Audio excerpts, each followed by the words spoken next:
Hello hi అండి, అందరికీ నమస్కారం. My name is Ram. Welcome to it's my report channel. ఈరోజు 2 సినిమాలు రివ్యూ ఇద్దాం అనుకుంటున్నాను అండి.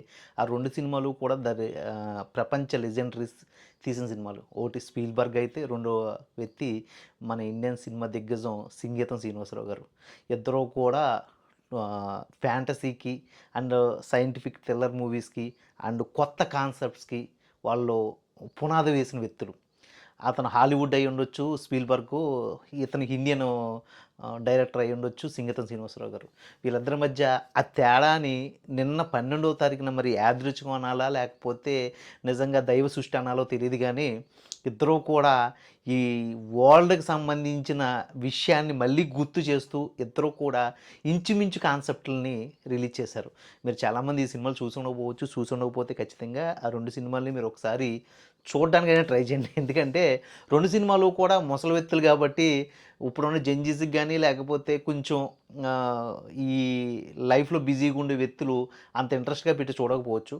బట్ అది కూడా ఒక లైఫు, అది ఒక ఏజ్ అయిపోయిన తర్వాత ఆ లైఫ్‌కి మనం ఇంపార్టెన్స్ ఇస్తాం. అయ్యే జ్ఞాపకాలు అని చెప్పడానికి ఈ 2 సినిమాలు ఉదాహరణ అండి.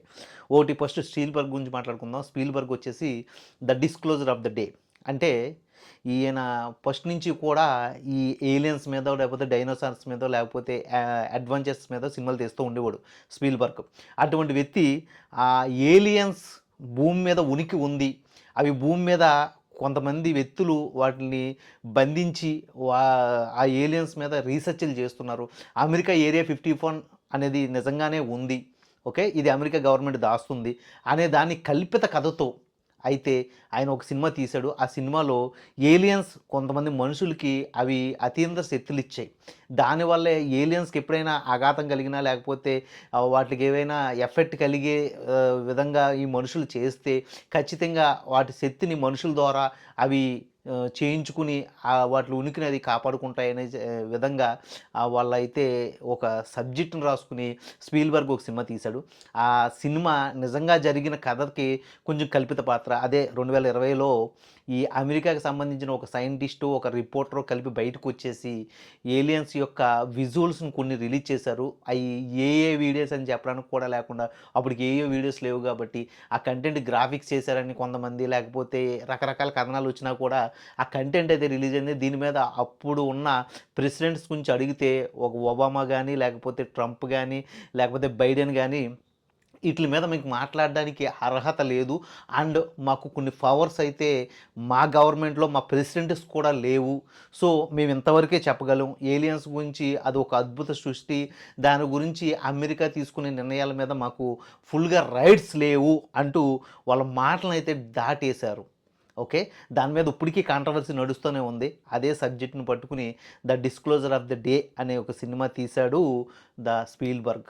ఓకే, స్పీల్బర్గ్ గారు ఆయన 'ఇండియానా జోన్స్‌లో' చూపించిన కొన్ని కొన్ని ఎలిమెంట్స్ కానీ లేకపోతే ఈ 'జురాసిక్ పార్క్‌లో' చూపించిన ఎలిమెంట్స్ కానీ, ఓకే, 'టెర్మినేటర్‌లో' చూపించిన కొన్ని కొన్ని ఇన్సిడెంట్స్‌ని కానీ అలాంటియన్నీ కట్ చేస్తే మీకు 'ఇండిపెండెన్స్ డే' సినిమాలో ఉండే కొన్ని థాట్స్ కానీ ఇవన్నీ కూడా ఎందుకు పుట్టాయో అని చెప్పే విధంగా ఈ సినిమా యొక్క వృత్తాంతం ఈ కల్పిత కథలో కలిపి ఆయనైతే రిలీజ్ చేశారు. ఇది కొంచెం political drama and scientific thriller movie అయినా కానీ ఇది ఖచ్చితంగా అమెరికానైతే మాత్రం సంక్లిష్టంలో పెట్టి ఒక సినిమా అవుతుందని నేను అనుకున్నాను.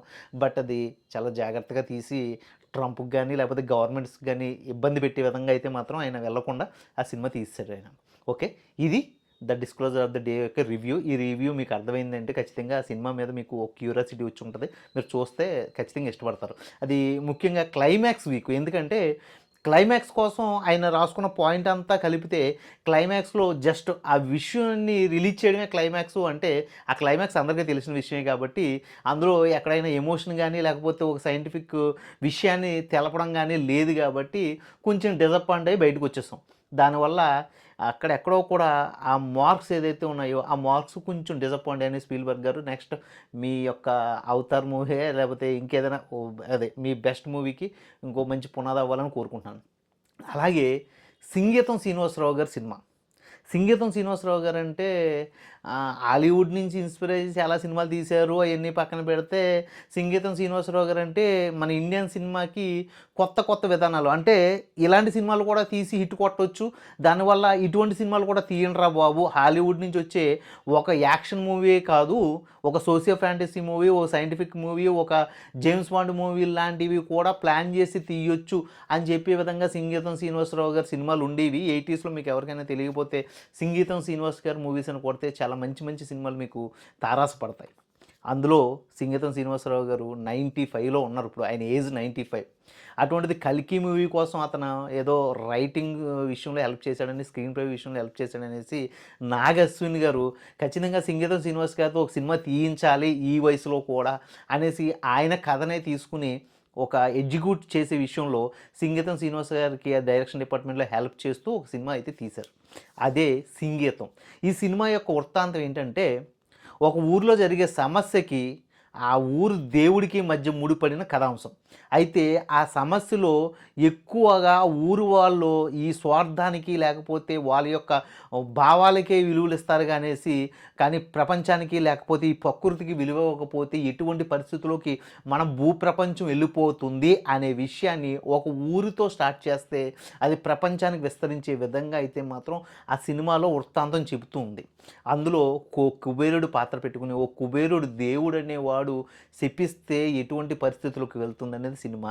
ఈ సినిమాలో మెయిన్ పాయింట్ ఏంటంటే సినిమా అంతా కూడా సినిమాలో పాటలు పాడుతూ ఉంటారు. అంటే ఏంటంటే వాళ్ళకి ఏదో వాయిస్ పోయి శాపం వచ్చి పాటలు పాడుతూ ఉంటారు. ఎలాగంటే నేను ఇప్పుడు డైలాగ్ చెప్తున్నాను అనుకో, నేను డైలాగు చెప్పాను అనేదో కామెడీ సినిమాలో ఒక చిన్న బిట్ ఉంది కదా, అలాంటిలాగా పాటలు పాడుతూనే సినిమా అంతా ఉంటుంది. ఈ విధంగా మొత్తం సినిమా అంతా రన్ అవుతూ క్లైమాక్స్లో ఒక చిన్న ఎమోషన్ సీన్స్తో ఆ సినిమాని రక్తి కట్టించే విధంగా అయితే మాత్రం సింగీతం శ్రీనివాస్ గారు ఆ సినిమాని అయితే నడిపారు. బట్ ఫస్ట్ హాఫ్ సెకండ్ హాఫ్లో కొంచెం బోరు కొట్టే అంశం ఏంటంటే ఆ పాటలు అనేది తీసేసి ఇంకొంచెం ఏదైనా డిఫరెంట్గా పెట్టుంటే ప్రేక్షకుడు ఎక్కువసేపు ఇబ్బంది పడకుండా ఉండుడేమో. బట్ ఆయన చెప్పాలనుకున్నది ఆ వెర్షన్లో చెప్పాలనుకున్నాడు కాబట్టి దాన్ని ఇంకా అలా చూపించేశాడు. బట్ క్లైమాక్స్ కానీ ఆ సబ్జెక్ట్ యొక్క కథాంశం కానీ ప్రపంచ విపత్తుకి మనమే దారి తీస్తున్నాము, అది కరెక్ట్ కాదు, భూమిని తవ్వేస్తే భూమిలో మనకి ఆహారం దొరికి పరిస్థితి పోగొట్టుకుంటాము అనే విధంగా అయితే మాత్రం ఆయన కథ రాశాడు. దానికి యాడ్సప్ చెప్పాలి సింగీతం శ్రీనివాసరావు గారు. ఎందుకంటే నిన్న మొన్న రిలీజ్ అయిన చాలా పెద్ద పెద్ద సినిమాల కన్నా ఒక 6 కోట్ల రూపాయల సినిమాతో మీరు చూపించిన ఆ చాతుర్యం కానీ ఆ చతురత కానీ చాలా బాగా ఇన్స్పిరేషన్ చేసినాయి. అండ్ ఈ సినిమాకి మెయిన్ ఇంపార్టెంట్ పాయింట్ ఏంటంటే ఈ పాటలో ఎవడు పాడినా ఎవడు మ్యూజిక్ డైరెక్టర్ చేసినా కొంచెం ఇబ్బంది కలుగుతుందేమో, దేవిశ్రీ ప్రసాద్ గారు ఎక్కడికక్కడ ఆ పాటల్ని కొంచెం ఇబ్బంది పెట్టకుండా మ్యాక్సిమం కవర్ చేసే విధంగానే నడిపాడు పాపం ఆయన. నిజంగా చెప్పాలంటే అక్కడ నాగేశ్వరి గారికి కూడా మార్కులు ఇవ్వకూడదు, దేవిశ్రీ ప్రసాద్ గారికి మార్కులు ఇవ్వాలి. ఎందుకంటే దేవిశ్రీ ప్రసాద్ గారు లేకపోతే సినిమా లేదు. అటువంటి దేవిశ్రీ ప్రసాద్ గారు ఆ సినిమాని అయితే మాత్రం చాలా భుజాలు మెత్తుకుని అయితే నడిపాడు. ఆర్టిస్టులు కూడా బాగా చేసినా కూడా కొత్త మోకాలను ఎక్కువసేపు చూడలేం కాదు కాబట్టి ఆ విషయంలో దేవిశ్రీ ప్రసాద్ గారికే ఆ సినిమాకి 100కు 100 మార్కులు ఇచ్చేయాలి. అలా ఈ సినిమా యొక్క క్లైమాక్స్ పాయింట్ వచ్చేసి మనుషులకు కావాల్సింది మానవతా విలువలు అనే విధంగా లాస్ట్ క్లైమాక్స్ని అయితే తీర్చిదిద్దే విధానం ఏదైతే ఉందో అది చాలా బాగుంది. అది అల్టిమేట్. దానివల్లే సినిమా బయటకు వచ్చిన తర్వాత ప్రేక్షకుడు దీన్ని నెగిటివ్ చేసి మాట్లాడకుండా చేయడానికి ఉపయోగపడింది. దానివల్ల సినిమా హిట్ అని చెప్పడానికి ఉపయోగపడుతుంది. అలా ఈ ఇద్దరు డైరెక్టర్లు, ఈ ప్రపంచానికి కావలసిన ఇద్దరు డైరెక్టర్లు వాళ్ళ చివరి దశ అంచుల్లో ఉన్నారు ఏజ్ రూపంలో. బట్ వాళ్ళ యొక్క ఆలోచన రీతి మాత్రం యువతను కూడా దాటేసి ఆలోచించే విధంగా ఉంది.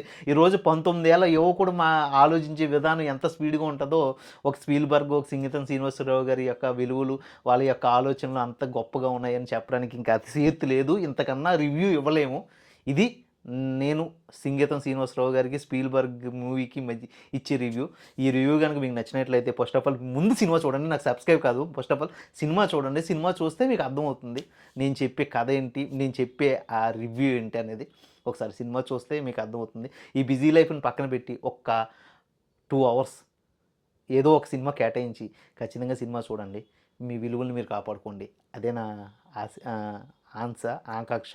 ఓకే, ఇది నా రివ్యూ పూర్తి సారాంశం అండి. ఈ రివ్యూ నచ్చితే మీరు ఏమనుకుంటున్నారో అది చేయండి. సైన్ అవుట్, మీరు రామ్.